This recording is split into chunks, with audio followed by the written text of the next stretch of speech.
મારો ખાય ખાય અને જેને રસોઈ બનાવી અને પછી થાળીમાં પીરસી, એ પારકું ભોજન નહીં. એમ સંતોએ મહેનત કરી અને વાણી મુકતા ગયા.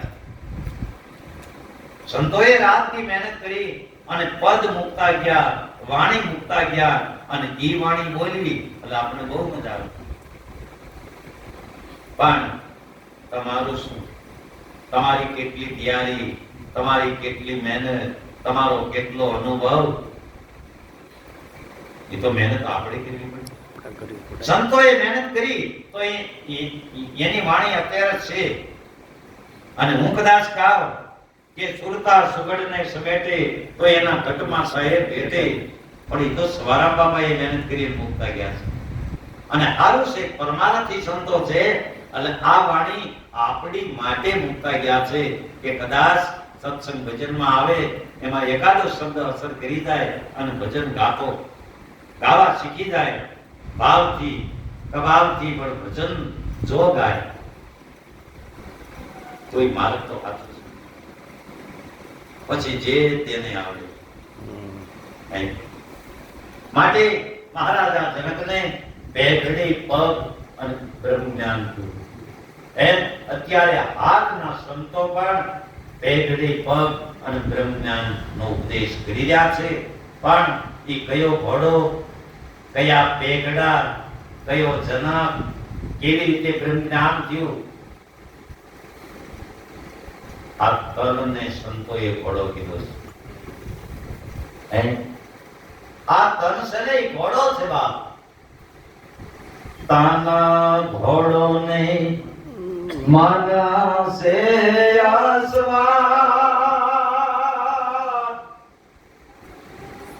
એ તાના ઘોડો ને માના સે આસવા, તન ઘોડો અને મન સવાર, ઝરણા માયલા તમે જામ ચકો.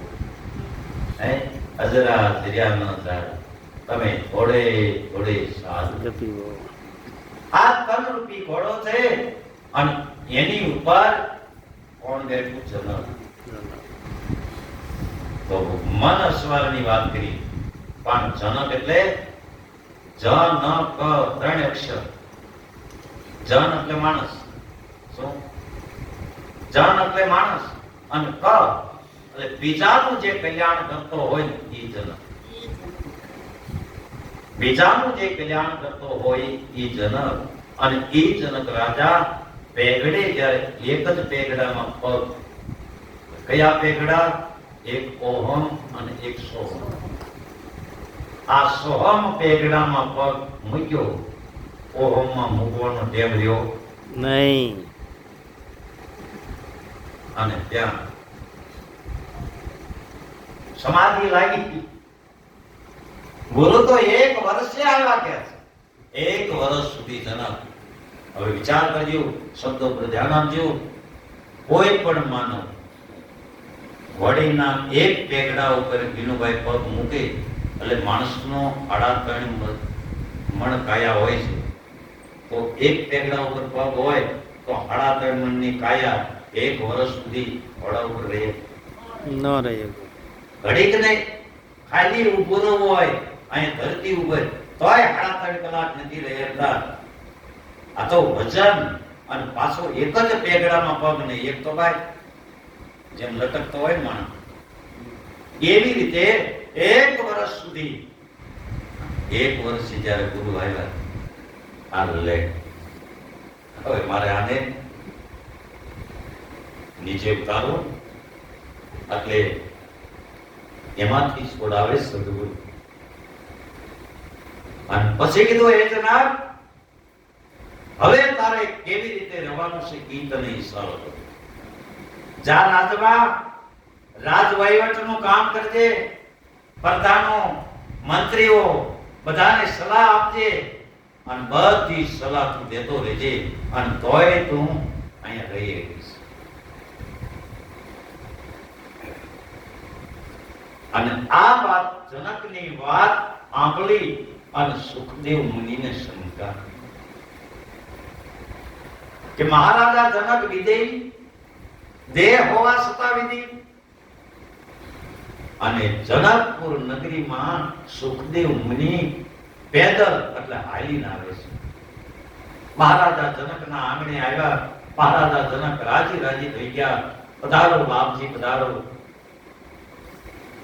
અને રાણી સુનૈયા રાણીને હુકમ કર્યો, પાણી ગરમ કરો.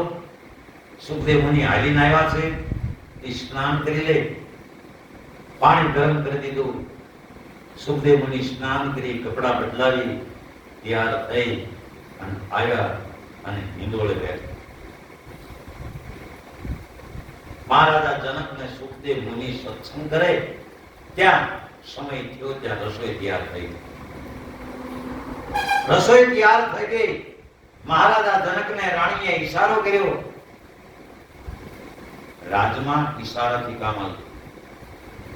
બે જણા બેઠા હોય ને તો એમ ન કહેવાય હાલો હવે જમી લ્યો. ઈશારો કર્યો રાણીએ એટલે મહારાજા જનક ઉભા થઈ અને આસન નાખ્યું. હવે જ્યાં આસન નાખવાનું હતું ત્યાં ઉપર ધારદાર તલવાર બે છેડે દોરા બાંધી ઉત્તરના તાતણે બાંધી અને લટકાવી દીધી અને હેઠે નાખ્યું આસન. મહારાજા જનકે આસન પાથરી અને હાથ જોડીને કીધું, બાપજી પધારો તમે. આસને બેઠા. ભાણું પીરસાણું કરો મહારાજ હરિહર. હવે 32 ભાતના ભોજન થાળીમાં, 32 ભાતના ભોજન થાળીમાં હતા અને મીડિયા જમવા. જમી રહ્યા, પાણી પી લીધું, હિંડોળે જઈને બેઠા અને પછી હાથ જોડી એટલું પૂછ્યું, બાપજી આ રસોઈ તમે જમ્યા એમાં કઈ આઈટમ તમને સ્વાદ વાળી લાગી? આપણે કહીએ કે બળકી બહુ સારી છે, એવું કહીએ કે બળકી કયા કંદોએ બનાવી છે, બહુ સરસ બનાવી છે, બહુ ગળી નથી અને બહુ મોળી નથી, માપની છે અને પાછી માવાની છે, જેવા વખાણ કરીએ ને આપણે. ત્યારે જનક રાજાએ બાપજીને પૂછ્યું, હે બાપજી આ તમે ભોજન કર્યું એમાં તમને સ્વાદ વાળી લાગી? તો મને ખબર નથી. કે મહારાજ તમે જમ્યા છો અને તમને એના સ્વાદની ખબર નથી? તો કે હું જમતો તો પણ મારી સુરતાવલી ઉગાડી તલવાર હતી ને લટકતી હતી ન્યા હતી કે પુત્રના તાતણે બાંધી છે અને કદાચ ઈ તાતણા તૂટી જાય તો મારા મસ્તક ઉપર પડે, મારું મસ્તક કપાઈ જાય. તો કે મહારાજ તમને જે પ્રશ્ન થયો એનો જવાબ મળી ગયો. પ્રશ્ન લઈને તો આવ્યા, પ્રશ્નનો જવાબ મળી ગયો. ત્યારે સુખદેવ મુનિ જનકને કહે છે, બાપજી હવે વાત એમ છે કે તમે જેમ જમતા હતા તમારી સુરતા જેમ તલવારમાં હતી એમ હું રાજમાં રહું છું, રાજનું કામકાજ કરું છું, રાજનો વહીવટ કરું છું, પણ મારી સુરતા બ્રહ્મ. એમ આ જગતના સંતો સંસારમાં રહે, સંસાર વ્યવહારનું કાર્ય કરે, જે કાંઈ ઉદ્યમ કરતા હોય, ખેતી વેપાર ધંધો કરતા હોય, પણ એની સુરતા ક્યાં હોય છે? બ્રહ્મ. આવી રીતે જો લક્ષ્ય હોય તો એને માયા કાંઈ કરી હતી નથી. સંસારમાં રહે સરસો મન રાખે મારી. આવી રીતે સંતો આ જગતમાં વિચરણ કરી રહ્યા છે. માટે એક એક સંતોની વાતો, સાખીઓ, ભજનો કાંઈક આપણને ઈશારા કરે છે કે અહીંયા વાંક આવે છે તો વળ ગયો. રોડે જાવ ને વિનુભાઈ એટલે વાંક આવે ને ત્યાં એક બોર્ડ લોખંડનું માર્યું હોય ત્યાં આમ વાંક વાળો એરો માર્યો હોય. શા માટે? કે ગાડી લઈને જે નીકળે એ પેલું જોઈ જાય કે આગળ વાંક લાગે, જો આમ કોણી વાંક મારેલો યારા બતાવે છે. એક રસ્તા ઉપર જવા માટે જો ભારત સરકારે હેરા માર્યા હોય તો આપણને સદગુરુ મહારાજે એવા એવા સત્સંગથી એરા મારીને કીધું છે કે અહીંયા વાંક આવે છે, અહીંયા પછી સીધા ઉતરી ન જાય. નકર તમે વિચાર કરો, જે વસ્તુની તમે ના પાડો ને, રોડે આલ્યા જતા હો અને અહીંયા જે પથ્થર આલ્યા લખેલું હોય કે આ નાળા નીચે કોઈને જોવું નહીં, આટલું લખેલું હોય એટલે લગભગ બાઇક નીકળે છે ઉભા રહે. આ શું હોય છે? ના પાડો એટલે રહે જ નો. એમ આપણને જેમ નથી રહી શકતા અહીંયા નાળા હેઠ જોવા જાય શું હોય છે કઈ, એમ જો આમાં નો રહે એક બી તો ફેર પડે. ઓલામાં કદાચ ત્યાં ન ઉભા રહી ગાલ, પણ આમાં શું છે એ જોવા માટે ખોટી થઈ જાય. અને બીજું કે જોજો તમે રોડે જાઓ ને એટલે બે બાજુ ઝાડવા હોય, પીપળિયું હોય, વડ હોય, આવા ઝાડવા જે રોપ્યા હોય એને પછી સરકારના માણસો આવી કલર કરી દે છે. શા માટે કલર કર્યો છે? એ ઝાડવાને શું કલરની જરૂર છે? પણ દુનિયાના માણસોને ખબર પડે કે આ જે યેલો માર્યો ને આ ઝાડવા ફરતો એ સરકારી ઝાડ છે, એ કોઈથી કપાય નહીં. એમ તિલક કરવું, ડોકમાં માળા પહેરવી એટલે દુનિયાને ખબર પડે આ ભગત છે. એટલે આ કલરનું બધું કર્યું. આ ઈશારા બધા છે. એવી જે વાત એક એક સંતોની જો અમર વસ્તુને કોઈ ઓળખે નુરીજન સંત. આ વસ્તુ કેવી છે? અમર છે. અમર વસ્તુને કોઈ ઓળખે નુરીજન સંત. મરવા પેલા મરી ગયા આનો મરણ જાણે કોક મહંત. આ બધા મરણ જાણી હતા નથી, અને કદાચ મરણ જાણવા કદાચ ગયા હોય પણ એ કક્ષાએ ન પૂગ્યા હોય તો મરણ ન સમજાય. એ ભૂમિકા ત્રણ પ્રકાર બતાવ્યો છે: ઉત્તમ, મધ્યમ અને કનિષ્ઠ. ઉત્તમ એટલે ખાલી શાન કરે અને સમજી જાય એને ઉત્તમ પ્રકારનો અધિકારી કીધો છે. ખાલી ઈશારો કરું કે આ માઇકની અંદર પાવર છે,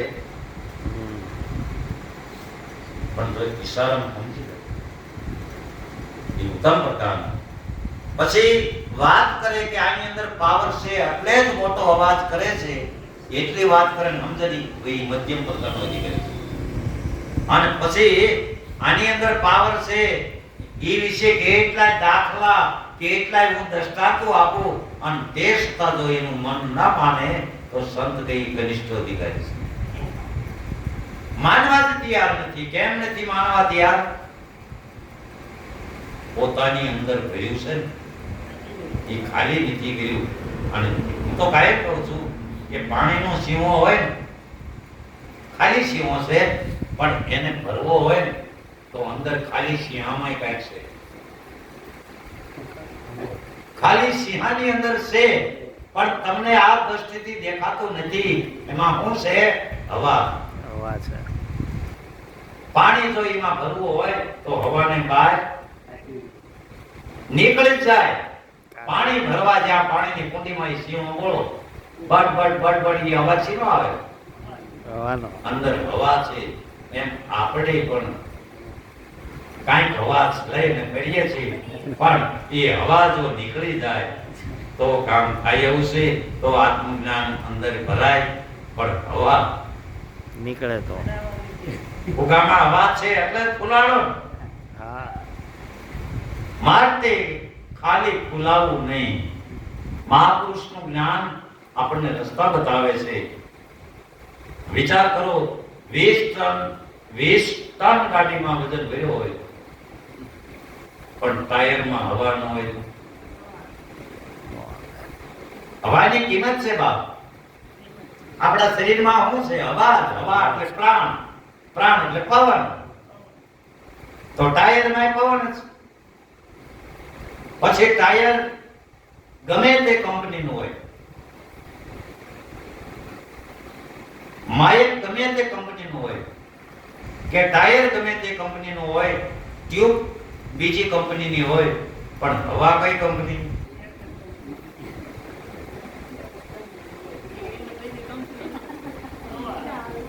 એ તો એક જ કંપની જ્યાંથી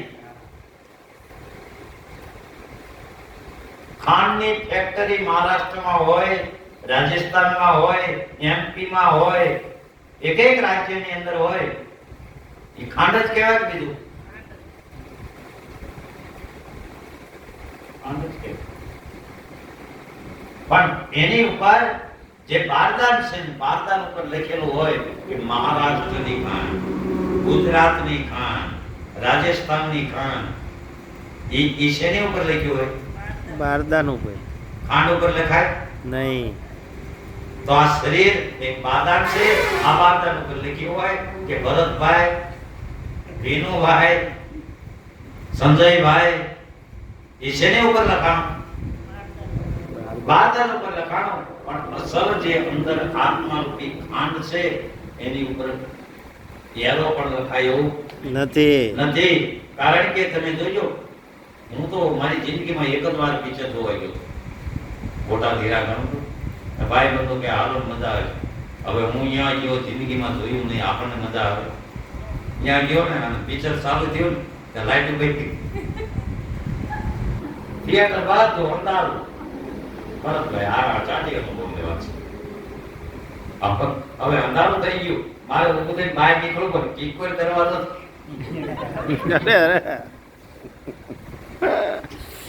ક્યાં ક્યાં જવું કરે. 3 કલાક કાઢી લો, 3 કલાક કાઢી. પછી મને અનુભવ થયો કે આ પિક્ચર જેને ઉતાર્યું એ ઉતારવા વાળો નથી, ડાયરેક્ટર હોય ને એને શું કહેવાય?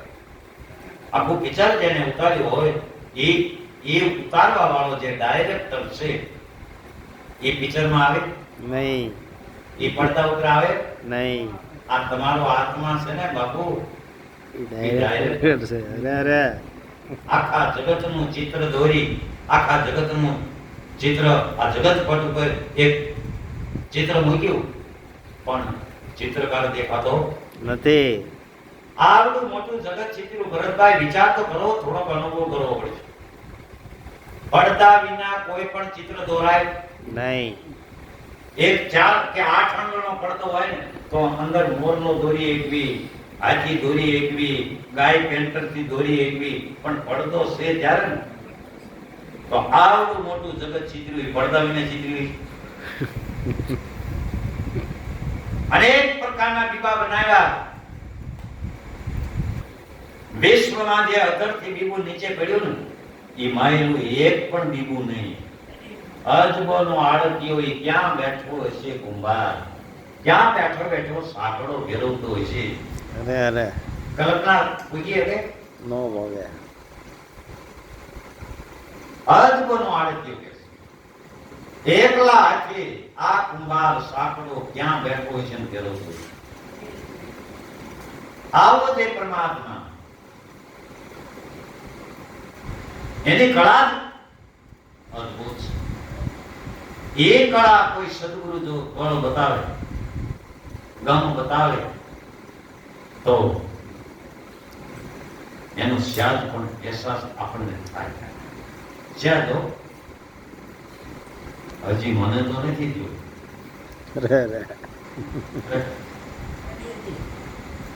કારણ કે જયારે થઈ જશે ને ત્યારે ત્યાં ફીર થઈ જઈશું.